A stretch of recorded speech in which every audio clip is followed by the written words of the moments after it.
Graças a Deus. Boa noite, Hope.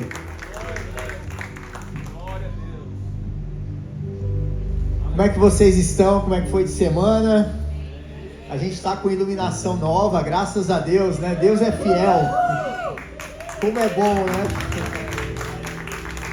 É maravilhoso, né? A gente poder fazer o melhor para Deus. Como é gostoso, né? A gente se dedicar para as coisas de Deus. A Hope, desde o início, né, partiu de um compromisso de a gente estar sempre buscando fazer aquilo que é melhor para Deus. Desde a primeira reunião, desde o primeiro culto, com esse espírito, né, com essa motivação. Mesmo com poucas pessoas, como se a gente estivesse recebendo aqui 1000 pessoas. E é isso que a gente precisa ter no coração. Essa esperança, essa fé, essa convicção, essa esperança viva. Que é o título da mensagem de hoje. Não é por causa daquilo que nós somos, daquilo que nós fazemos, mas por causa daquilo que Jesus Cristo fez. E por causa daquilo que Jesus Cristo fez, a gente pode caminhar nessa caminhada de redenção. Jesus Cristo nos redimiu na cruz. Ele morreu por nós e nós temos acesso a Deus por causa do sacrifício que Jesus Cristo fez. Então qualquer coisa que a gente faça para Deus, para servi-lo da melhor maneira possível, Deus fica feliz, Deus se agrada, porque é um mínimo em comparado a tudo aquilo que Ele fez por nós na cruz. E a gente, dando continuidade nesse mês em que a gente está falando desse caminho de redenção, tivemos agora há pouco a celebração da Páscoa, e a gente está falando nesse mês sobre temas, sobre assuntos relacionados à redenção que Jesus Cristo conquistou por nós. O que é redenção, né? Quando a gente pensa numa pessoa que tem a sua pena cancelada, você é condenado. Lá nos Estados Unidos tem diversos estados que têm pena de morte. E no caso de crimes hediondos, né, crimes pesados, graves, as pessoas são condenadas à morte. E o governador do estado tem autoridade legal, constitucional, de livrar um preso que está condenado à morte, livrar ele do corredor da morte. E cada um de nós, a gente às vezes tem o pensamento, a crença de que não, eu não fiz nada de errado, eu não sou uma pessoa má, nunca tratei ninguém mal, por que eu seria condenado à morte? Mas o pecado, ele causou separação entre Deus e a humanidade.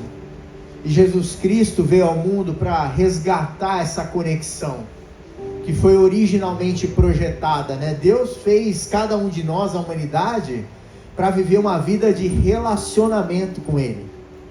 Nós não fomos criados por Deus para viver distantes dEle.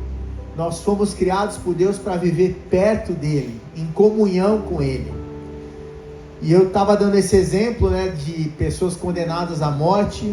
Só o governador tem autoridade de ir lá e falar assim, não, eu vou livrar esse homem, essa mulher do corredor da morte. São raríssimos os casos. Até porque nesses estados, né, as pessoas, a maioria da população até pede, não, mata mesmo, né? Tem esse pensamento que não é bíblico, né? A gente sabe que quem comete crimes terríveis tem que realmente, as consequências vêm, né? Deus pode perdoar o pecado mais terrível, mas as consequências vêm. E Deus age às vezes como esse governador, ele agiu, né, mandando o seu filho. Nós estávamos condenados à morte, mas Jesus Cristo veio ao mundo e ele cancelou a dívida que era contra cada um de nós. Quando Jesus Cristo bradou na cruz, tudo está consumado, no original em grego, ele falou uma palavra que é tetelestai. Essa palavra em grego significava alguns significados jurídicos, significados populares, mas tetelestai significa a dívida foi paga. Nós tínhamos uma dívida por causa do nosso pecado. E nós jamais poderíamos pagar essa dívida. Mas Jesus morreu na cruz e ele falou: tudo está consumado, tetelestai, a dívida foi paga. E por isso nós temos salvação, porque Jesus pagou a nossa dívida. E hoje a gente tem esperança. Mas vivemos num mundo em que a gente tem tantas expectativas, né, no coração. A humanidade tenta muitas vezes criar expectativa em cima de um governo novo, em cima de uma mudança internacional. Você vê que ontem o Irã atacou Israel, a guerra na Ucrânia. Quantas mortes lá em Sydney, né? Um homem com uma espada entrou num shopping, saiu atacando pessoas, matou 6 pessoas. Nós vivemos num mundo cheio de maldade, de pecado, porque Jesus disse, o mundo jaz no maligno, né? É a mesma palavra jaz, né? Aqui jaz fulano que morreu no cemitério. Jesus está dizendo, o mundo jaz no maligno, significa que vivemos num mundo quebrado por causa do pecado. E Jesus Cristo veio para restaurar as nossas vidas, nos renovar, nos dar vida em Jesus. Nós estávamos mortos em nossos pecados, mas Jesus Cristo nos deu vida, nos deu esperança, uma esperança viva. E essa esperança é uma esperança diferente de uma esperança humana, é uma esperança sobrenatural, que nós temos em nosso coração por causa do Espírito Santo de Deus. O mesmo Espírito Santo de Deus que ressuscitou Jesus Cristo dentre os mortos, quando nós entregamos a nossa vida a Jesus, o Espírito Santo de Deus nos capacita a ter essa esperança viva em nosso coração. Quando a gente medita na palavra de Deus, quando a gente lê a palavra de Deus, a gente pode ler a Bíblia 5 vezes, 10 vezes, 20 vezes, 30 vezes. O Espírito Santo de Deus tem esse poder, esse mesmo poder que ressuscitou Jesus, de fazer com que aquele texto adquira vida e entre nos nossos corações de uma maneira assim extraordinária, inexplicável. Quantas vezes a gente, pastor, né, está pregando a palavra de Deus, e você sai da igreja e fala, hoje não foi legal, não senti que transmitir a palavra da melhor maneira, ou não estava assim com aquela unção, sentindo. E no domingo seguinte vem uma pessoa para você e fala, pastor, aquela palavra falou muito ao meu coração. Porque não é o que o pastor está falando, não é o que nós estamos dizendo, é a palavra de Deus. A palavra de Deus, ela é viva e eficaz, ela é poderosa, e é essa palavra que nos dá uma esperança viva. Eu vou ler uma passagem agora na carta que Pedro escreveu à igreja, e ele direcionou essa carta para a igreja, para os cristãos que estavam na Ásia Menor, que hoje em dia é a Turquia.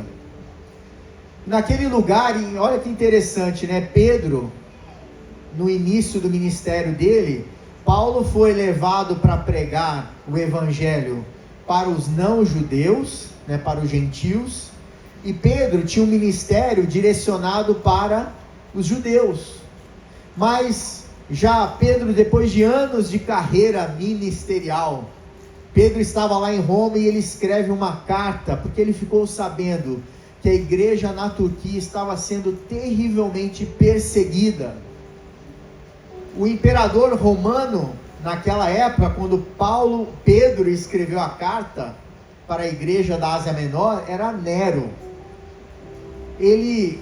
Pedro compara a Roma naquele momento à Babilônia, por conta do pecado, por conta de tudo que se fazia naquele governo romano daquele período. O imperador Nero, ele pegava cristãos, amarrava em troncos, colocava piche e ateava fogo nos cristãos para iluminar Roma. Foi um governo de uma terrível perseguição contra os cristãos. E Paulo escreve uma carta para eles dizendo: não perca a esperança, não se desanime, a situação está difícil, está complicado, mas não desanime, fique firme.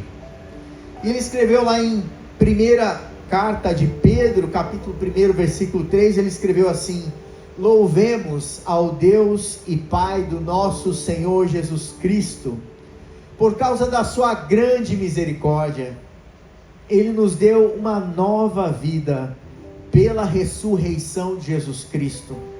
Por isso nosso coração está cheio de uma esperança viva. A esperança viva vem porque Jesus Cristo ressuscitou dentre os mortos. Essa esperança viva, essa coragem, né, para enfrentar os problemas com fé em Jesus Cristo, sabendo que Deus está nos ajudando, vem por tudo aquilo que Jesus Cristo conquistou na cruz. Por isso nós temos esperança. A gente tem que perseverar, independentemente da situação, dos desafios. Iniciar uma igreja nesse bairro, foi necessário ter fé. Foi necessário dar um passo de fé, vários passos de fé. E foi Deus que nos colocou aqui, né? Todos nós aqui nessa noite, juntos, nós vamos ter história para contar daqui a algum tempo. Juntos, nós vamos olhar para trás e nos lembrar: poxa, éramos poucos, olha o que Deus fez. Ontem, eu e a Mariana, nós fomos desde sexta num congresso, uma conferência de pastores e líderes, e foi uma bênção. Estava falando com o Felipe que nós pastores também precisamos recarregar a bateria, porque a gente está sempre pregando a palavra. Claro que a gente estuda, a gente busca a presença de Deus, mas a gente precisa escutar também, para reacender a nossa fé, para nos motivar. Precisamos também, somos imperfeitos e falhos, né? E eu escutei um testemunho maravilhoso de um pastor chamado Mário Ruiboto. Ele é pastor de uma igreja muito grande em Lisboa. E Portugal, na Europa, é muito difícil você falar do Evangelho. As pessoas têm um coração às vezes muito resistente à palavra de Deus. A gente fala, né, que lá predomina o secularismo, né? Predomina, se você vai para países como a França, a grande maioria da população hoje se declara ateu, né? Ateia, não acredita em Deus. E lá em Portugal, a igreja dele, né, com fé, com perseverança, ousadia, foi crescendo e continua crescendo. E ele disse que chegou o momento de celebrar o aniversário da igreja dele, porque já estava ali, já há alguns anos a igreja já estava mais ou menos com uns 500, 600 membros. E tem um teatro em Portugal, em Lisboa, numa das avenidas mais importantes da cidade, chama Teatro Tivoli. É um teatro lindo, muito antigo. E ele, passando na frente daquela avenida, Deus colocou no coração dele: poxa, por que a gente não comemora o aniversário da nossa igreja nesse teatro maravilhoso? E aí, mas ele falou: deve ser muito caro, deve ser difícil, e alugar para a igreja? Será que eles alugariam para uma igreja? E aí ele pediu para alguém da equipe dele providenciar o contato, ligar para quem administrava aquele teatro. E aí ligaram, conseguiram o telefone, marcaram uma reunião. Foi ele com mais 2 pessoas da equipe. Chegaram lá, foram muito bem recebidos por uma senhora portuguesa muito simpática, que os atendeu e começou a falar com eles. Pois bem, né? O que vocês querem fazer com esse teatro? E ele explicou: somos de uma igreja. Quando fala igreja, já bate aquele preconceito, né? Na igreja, um teatro histórico aqui de Portugal, de Lisboa. E eles mostraram vídeos: não, nossa igreja é uma igreja diferente, mostrando lá os louvores da igreja, tal.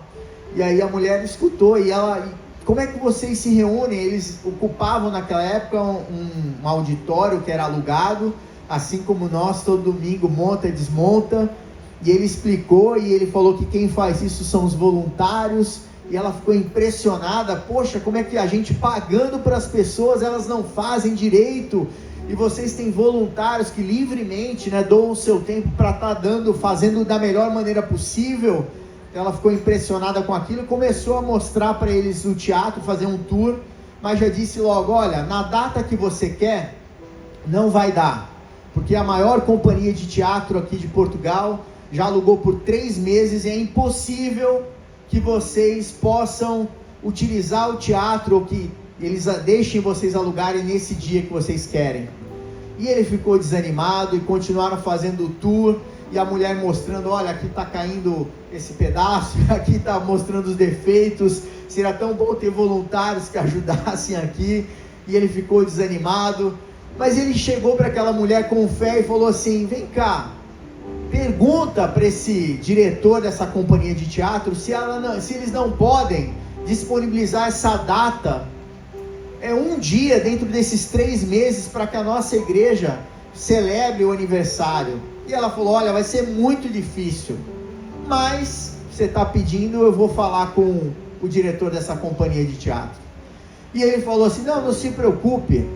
E ela falou assim: olha, vou falar, mas eu quero que vocês, se a gente fechar, se der certo, eu quero que vocês me ajudem a arrumar algumas partes do teatro.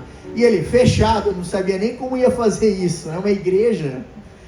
E aí, depois de alguns dias, a mulher não ligava para ele, ele estava no carro, já se passaram uns 3, 4 dias, toca o telefone dele no carro, e aquela mulher fala com ele e disse: olha, não sei o que você falou com o seu Deus, não sei que relacionamento você tem com Deus, mas se acredita que o diretor permitiu que a igreja comemore o aniversário dela aqui no Tivoli? E ele ficou impressionado e falou: sério? Como é que eu faço? Quais são os próximos passos?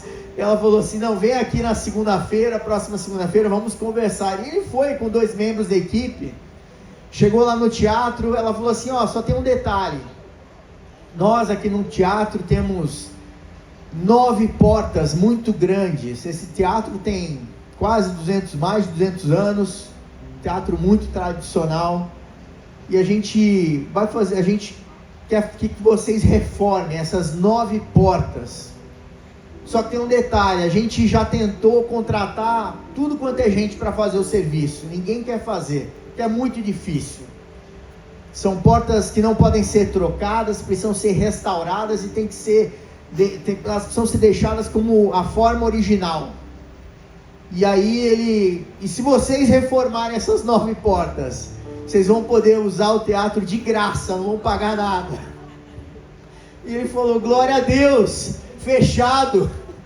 Só que ele não tinha ideia como é que eles vão restaurar uma igreja, restaurar portas de um teatro, portas históricas.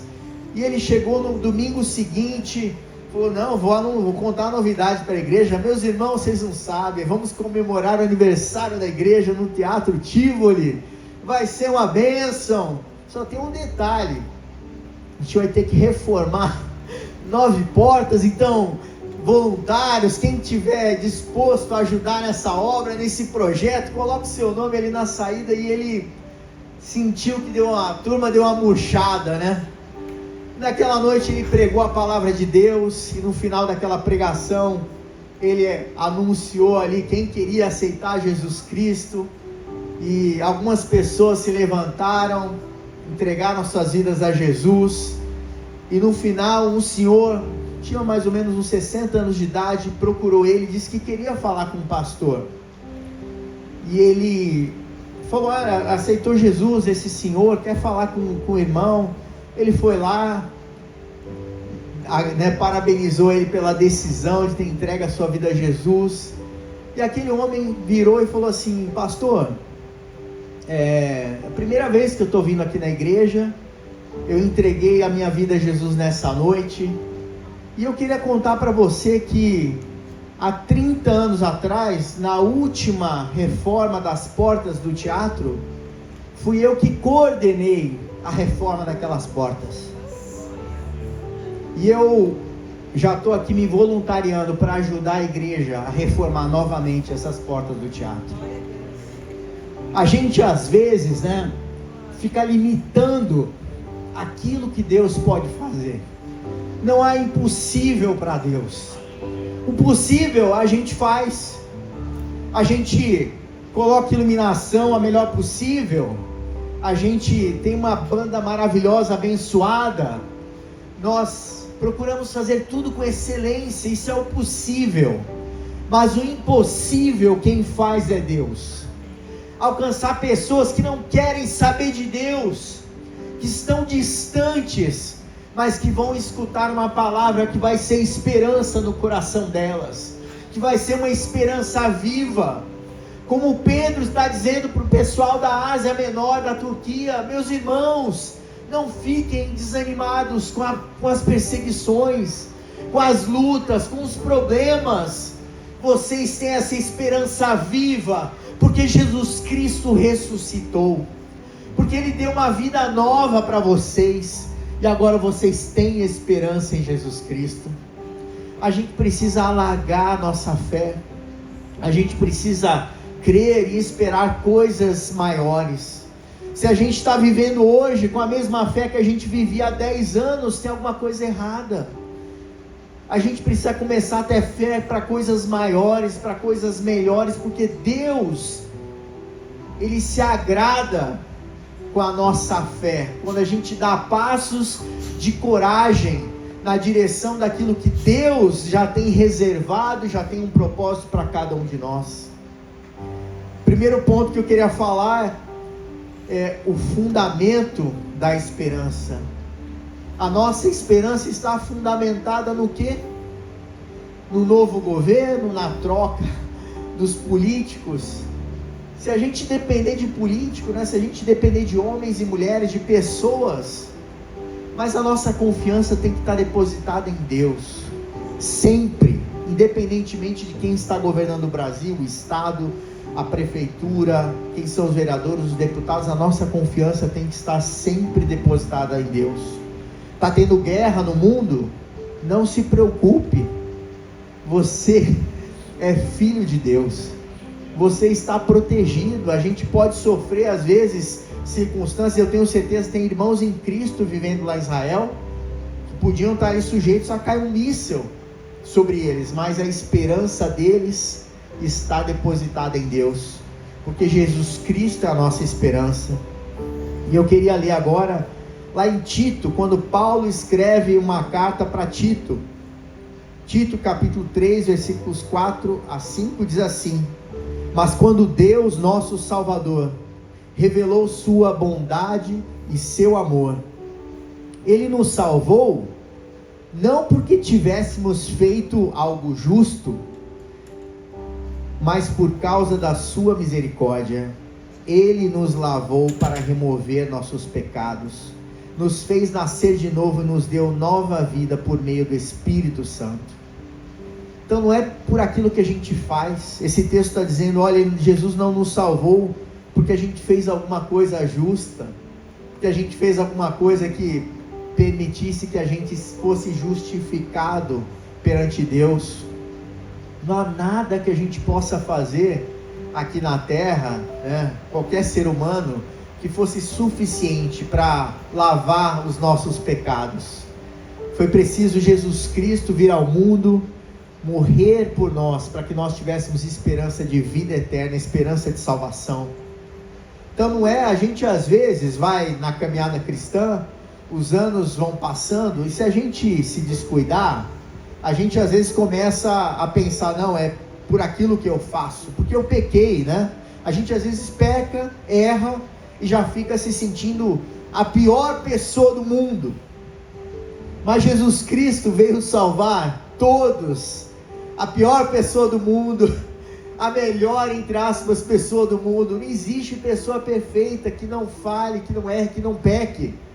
É tudo por causa de Jesus Cristo, e nunca por aquilo que a gente possa fazer ou tenha feito. Por isso que a gente tem que depositar a nossa confiança em Deus, em Jesus Cristo, naquilo que Ele fez por nós na cruz. Lá em Efésios, na carta de Paulo à igreja de Efésios, no capítulo 2, versículos de 1 a 5, Paulo, quando está escrevendo para essa igreja, ele vai dizendo assim: olha, antigamente, falando de cada um de nós também aqui, por terem desobedecido a Deus e por terem cometido pecados, vocês estavam espiritualmente mortos. Nós estávamos, cada um de nós, sem Jesus. Naquele tempo, vocês seguiam o mau caminho deste mundo e faziam a vontade daquele que governa os poderes espirituais do espaço, o espírito que agora controla os que desobedecem a Deus. E viver separado de Deus é viver em desobediência a Deus. Eu estava falando no começo que Jesus, no plano perfeito que ele traçou para a humanidade, ele fez a humanidade. Você vê lá no princípio, né? No Adão e Eva, no jardim do Éden, Deus falava o tempo todo com Adão e Eva, tinha ali relacionamento, conversas, né, intimidade. E por causa do pecado, essa relação foi rompida e Jesus Cristo reestabeleceu. Mas Deus nunca vai forçar ninguém a tomar uma decisão de buscar a presença de Deus, de entregar, de confessar que Jesus Cristo é Senhor e Salvador da sua vida e passar a viver uma vida de relacionamento com Deus. Jamais. Deus fica olhando lá de cima, né, para cada um de nós, mas Ele espera por nós. Ele fica ali: quando é que você vai, meu filho, falar comigo? Quando é que você vai conversar comigo? Deus anseia por escutar a nossa voz, por ter intimidade com a gente.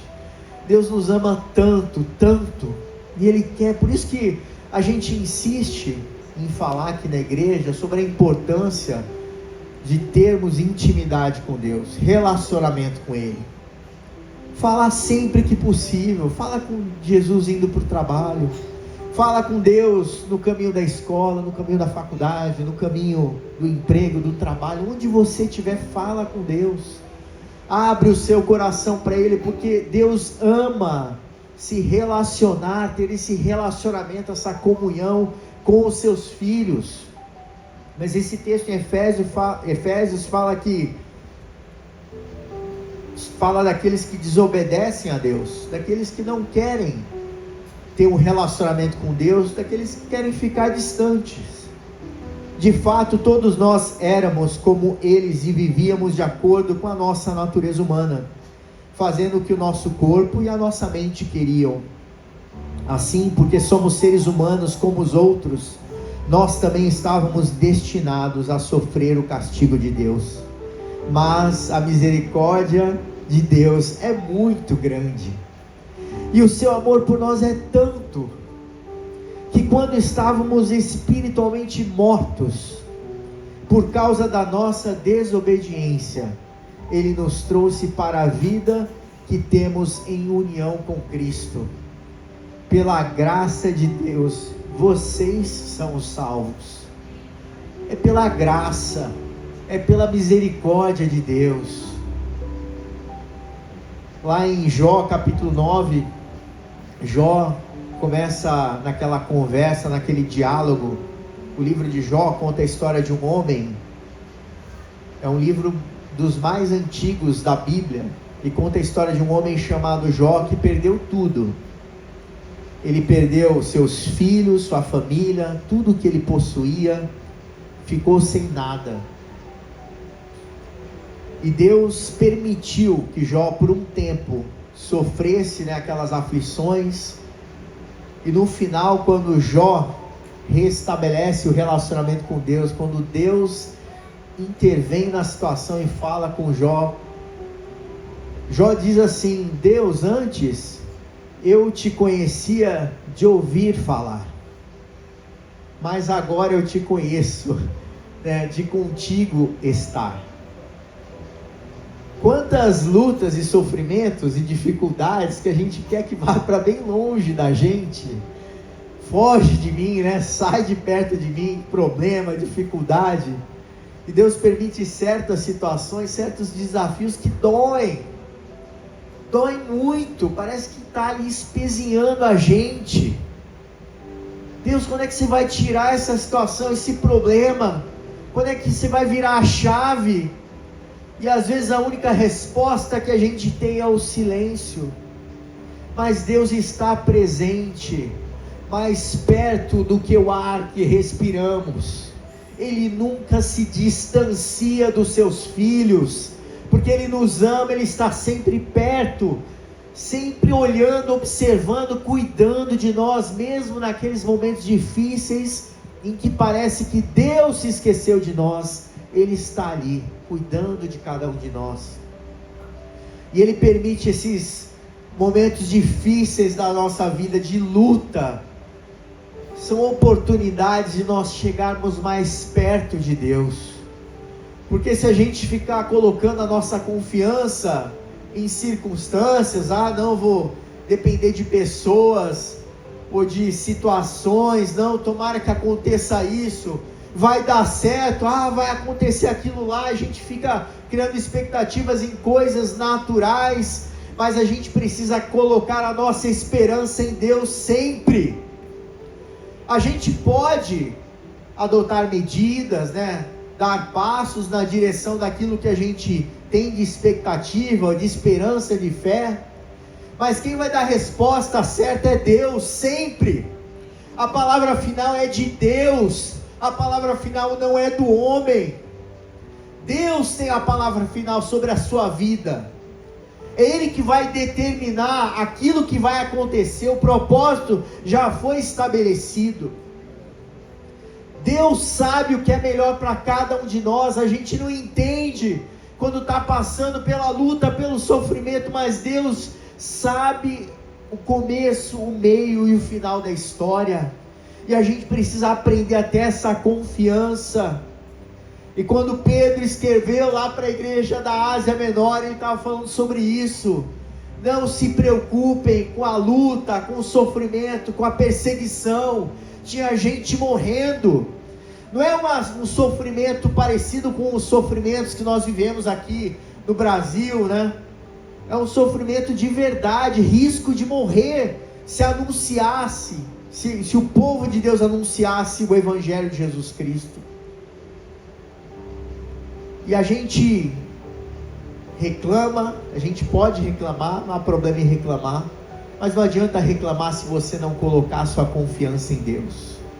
Se você falar, Deus, está doendo, tá chato isso daqui, eu não aguento mais, mas eu deposito a minha confiança, a minha esperança em Ti, porque eu sei que você tem o melhor para a minha vida. Eu sei que tempestades virão, lutas virão, mas se você estiver do meu lado, a minha esperança segue viva. As pessoas no mundo utilizam a expressão, a esperança é a última que morre, como se a gente tivesse que ter fé, mesmo está tudo caindo aos pedaços. Não, a esperança é a última que morre, mas a esperança daqueles que confiam em Jesus Cristo é uma esperança viva, que nunca morre, porque o nosso Deus é um Deus todo-poderoso, um Deus que luta as nossas batalhas, um Deus que vai na nossa frente. Você às vezes está indo para o seu trabalho, você nem sabe o que está acontecendo no mundo espiritual. Existe um mundo espiritual que é muito mais real do que esse mundo natural que a gente pode tocar, e a gente precisa ter isso em mente, ter esse entendimento. Você precisa declarar a palavra de Deus todos os dias, porque a Bíblia diz que a palavra de Deus ela é viva e eficaz, ela é poderosa. Se você está enfrentando qualquer tipo de situação, declare a palavra de Deus em relação àquela situação, àquele problema, porque isso vai te trazer fé. A palavra de Deus nos ensina também que a fé vem pelo ouvir, e o ouvir pela palavra de Deus. Então a gente precisa estar alimentando o nosso coração, nosso espírito com a palavra de Deus. Não adianta você esperar que você vai mudar o seu estado de ânimo pensando simplesmente racionalmente. Você precisa começar a dar passos de fé. e fazer coisas que às vezes do ponto de vista natural podem parecer loucura. O que o pastor Mário Rui Boto fez, aquele passo de ousadia e de fé, do ponto de vista natural era loucura, mas ele resolveu dar aquele passo de fé e Deus honrou aquela fé. Toma cuidado até com aquilo que você começa a acreditar e ter fé, porque Deus às vezes vai permitir que a corda seja esticada na sua vida de tal forma. Toma cuidado com aquilo que você pede, né? Você às vezes está pedindo, Deus me dá paz, né? Tranquilidade, e Deus permite situações tão difíceis na sua vida, que você aprende na marra a experimentar a paz de Deus, que excede a todo entendimento, porque Deus é poderoso para fazer com que você sinta a paz no meio de uma guerra. É essa paz que Deus vai te dar, não é aquela paz isenta de problemas e de dificuldades, mas é uma paz que no meio das lutas e das dificuldades, você tem paz no coração, porque essa paz não vem das circunstâncias, vem do poder do Espírito Santo de Deus sobre as nossas vidas. Não vem daquilo que homens e mulheres possam fazer por você, mas vem daquilo que Deus é poderoso para fazer nas nossas vidas. O segundo ponto é a realidade da esperança. Nós precisamos aprender a viver no poder da ressurreição. Se tem alguma área da sua vida que parece que está morta, lembre-se que Jesus Cristo venceu a morte, que não há nada, nenhuma situação que pareça que já era, já não tem esperança. Como é que vai mudar essa situação? Mas quem opera nas nossas vidas é o Espírito Santo de Deus, esse Espírito Santo que tem teve poder para ressuscitar Jesus Cristo da morte.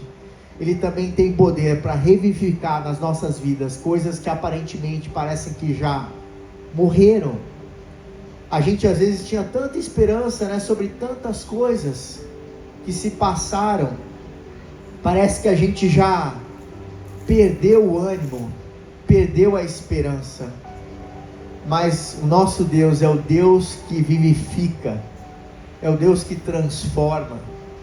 A gente cantou aqui na música, sobre os ossos virarem soldados. E Deus, ele lá em Ezequiel tem essa passagem maravilhosa, sobre aquele mar de ossos. E aqueles ossos que começam a se juntar e adquirir vida, coisas que estavam mortas nas nossas vidas, coisas que a gente achava que jamais mudariam. Será que um dia eu vou resgatar aquilo que eu tive lá atrás? Deus já está olhando lá para frente. A gente às vezes com aquela, olhando no retrovisor, e Deus está, olha lá para frente, meu filho, minha filha. Aquilo que eu tenho para você lá na frente é muito melhor dos melhores dias que você experimentou lá atrás. O que eu tenho para o seu futuro é muito melhor. É esperança, é você ter fé e convicção no meio das dificuldades, dos desafios, dos problemas, você seguir em frente marchando.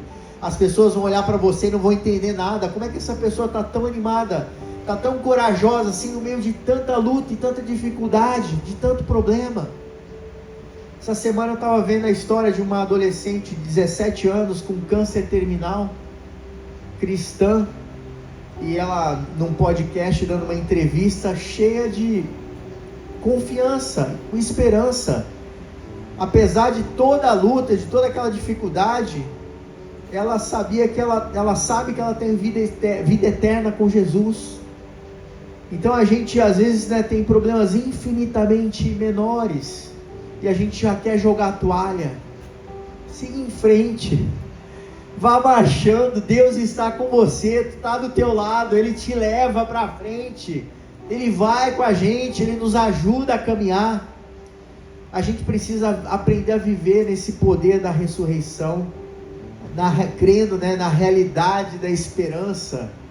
E a nossa esperança, ela é real, porque ela é calcada, ela é fundada na palavra de Deus, não é fundada, não é calcada em cima de coisas deste mundo. na coisa mais sólida que pode existir, que é a rocha, que é Jesus Cristo. Lá em Romanos capítulo 6, versículos de 1 a 4, diz assim, Paulo escrevendo para a igreja de Romanos: portanto, o que vamos dizer?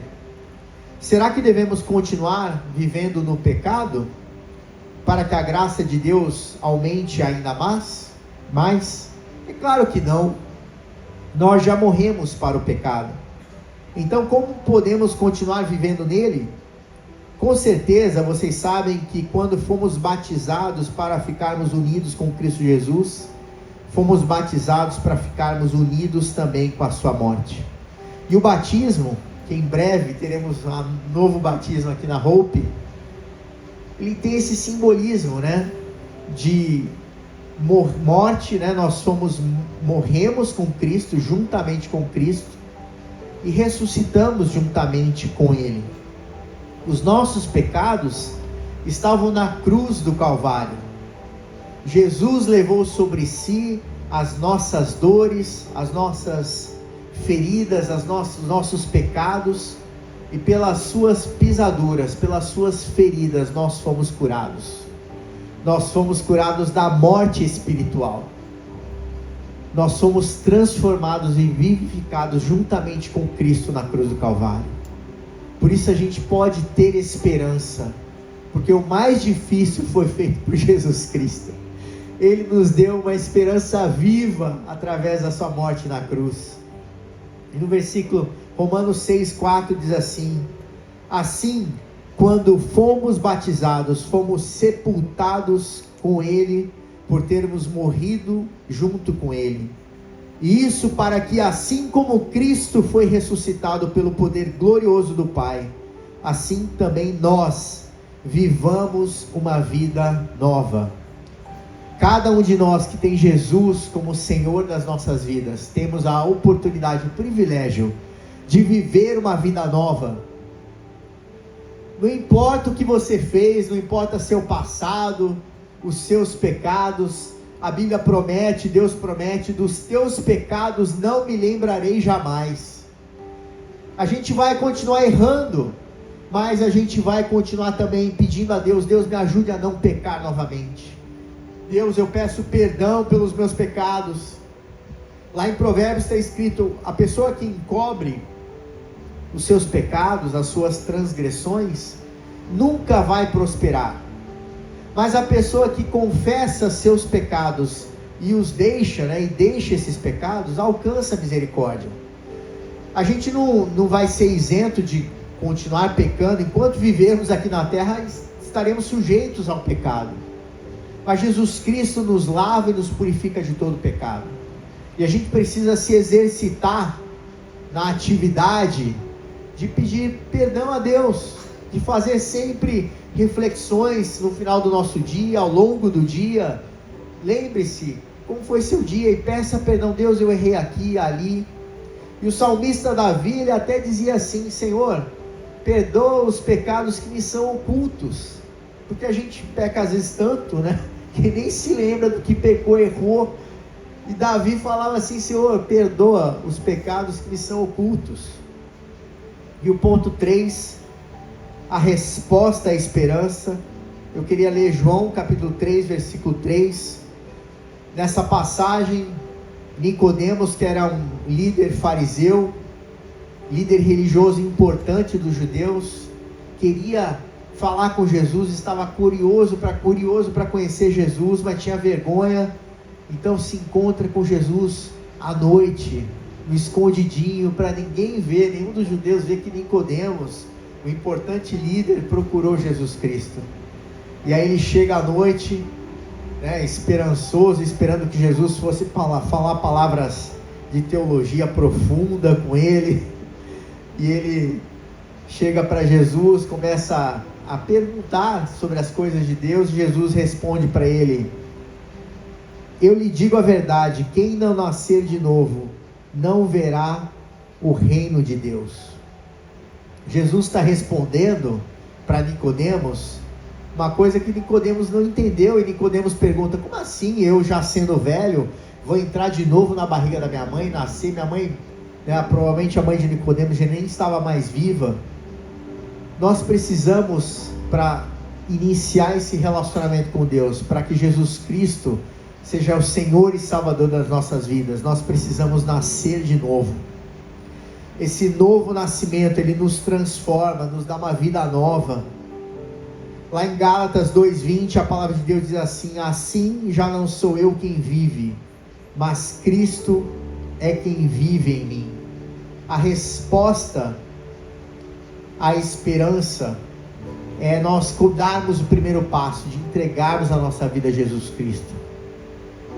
E esse texto lá em João 10:10, Jesus promete nos dar uma vida plena, uma vida em abundância. Diz assim: o ladrão vem para roubar, matar e destruir. Eu vim para lhes dar vida, uma vida plena, que satisfaz. Numa outra versão diz assim: eu vim para que tenham vida e a tenham com abundância. Eu já contei aqui a história do meu avô materno.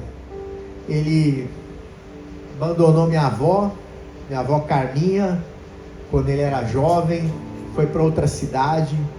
Ele se relacionou com diversas prostitutas, não eram prostitutas mesmo. Ele conhecia, né, ia para uma cidade, conhecia uma prostituta e se juntava com ela ali. E ele teve vários casos, né, casado, né, junto com a minha avó, e até que ele fugiu, ficou mais de um ano fora de casa. E ele volta querendo mudar de vida, porque um dia ele foi roubado, acordou na sarjeta, sujo, numa calçada, e ele falou: eu preciso, né, mudar minha vida. Mas ele não conhecia Jesus, ninguém nunca tinha falado para ele sobre o Evangelho, sobre salvação. Ele volta para a cidade, minha avó aceita ele de volta em casa, apesar de tudo que ele já tinha feito. Ele procura ter um encontro com Deus, não acha do jeito que ele estava pensando, e um dia entregam para ele um Novo Testamento. Ele leva para casa, e ele, ávido, né, com sede de Deus, ele fica até tarde lendo a palavra de Deus. E ele estava lendo Mateus capítulo 11 na lamparina, e ele chegou no versículo 28, versículo 30, ele profundamente arrependido, querendo uma transformação, e o texto diz assim: venham a mim, todos vocês que estão cansados de carregar as suas pesadas cargas, e eu lhes darei descanso. Sejam meus seguidores e aprendam comigo, porque eu sou bondoso e tenho um coração humilde, e vocês vão encontrar descanso. Os deveres que eu exijo de vocês são fáceis, e a carga que eu ponho sobre vocês é leve. Numa outra versão fala: o meu jugo é suave. E nesse dia, lendo essa palavra, o Espírito Santo de Deus falou com o meu avô, e isso foi o início de uma transformação profunda na vida dele. Vamos nos colocar em pé, por favor. E Deus transformou de tal forma a vida do meu avô, que ele foi usado por Deus ali no estado do Piauí, no estado do Ceará, e ele abriu mais de 20 igrejas, que até hoje estão lá, né, sendo um instrumento de Deus para a salvação de vida. Essa esperança viva que cada um de nós pode ter por causa de Jesus Cristo, tem que ser aquilo que vai nos motivar essa semana. Não entre, né, não comece a próxima semana colocando a sua confiança em coisas naturais. Ah, vai acontecer isso, esquece. Coloca a sua confiança primeiro em Deus. Entrega o teu caminho ao Senhor, confia nele, e Ele tudo fará. Ele vai te ajudar, Ele vai te ajudar a prosperar, e prosperar significa você viver essa vida abundante que nós conquistamos através de Jesus Cristo, ao entregarmos a nossa vida dele. Eu vou pedir, por favor, que vocês fechem seus olhos agora, inclinem suas cabeças. Se você ainda não entregou a sua vida a Jesus Cristo, se você ainda não confessou que Ele é o Senhor da sua vida, você pode fazer isso nessa noite. E eu vou fazer uma oração, você pode repetir comigo, e toda a igreja pode repetir, para que você não fale sozinho. Senhor Jesus, eu entrego a minha vida a Ti. Eu confesso você como meu Salvador. Eu peço perdão pelos meus pecados. Entra na minha vida e faça algo novo. Amém. Deus seja louvado. Se você tomou essa decisão, esse passo de fé nessa noite, saiba que com Jesus Cristo no barco, tudo vai bem. Pode estar tudo despencando ao teu redor, mas se Jesus Cristo está no barco, vai tudo bem. Pai querido, nós te glorificamos por essa noite. Que o teu Espírito Santo continue fomentando nos nossos corações essa esperança viva que nós temos em Jesus Cristo. Todo sentimento de derrota, de fracasso, caia por terra em nome de Jesus Cristo, porque a nossa esperança não está nas coisas terrenas, não está em pessoas, a nossa esperança está na ressurreição de Jesus Cristo. A nossa esperança está no nosso Salvador, no nosso Senhor Jesus. Que nessa semana nós possamos entrar nessa semana cheios de coragem, de confiança no Senhor Jesus Cristo, acreditando que nós somos muito mais do que vencedores em Cristo Jesus, porque nós seguimos a Jesus Cristo e Ele já venceu na cruz. Uma semana de bênçãos e vitórias em nome de Jesus Cristo.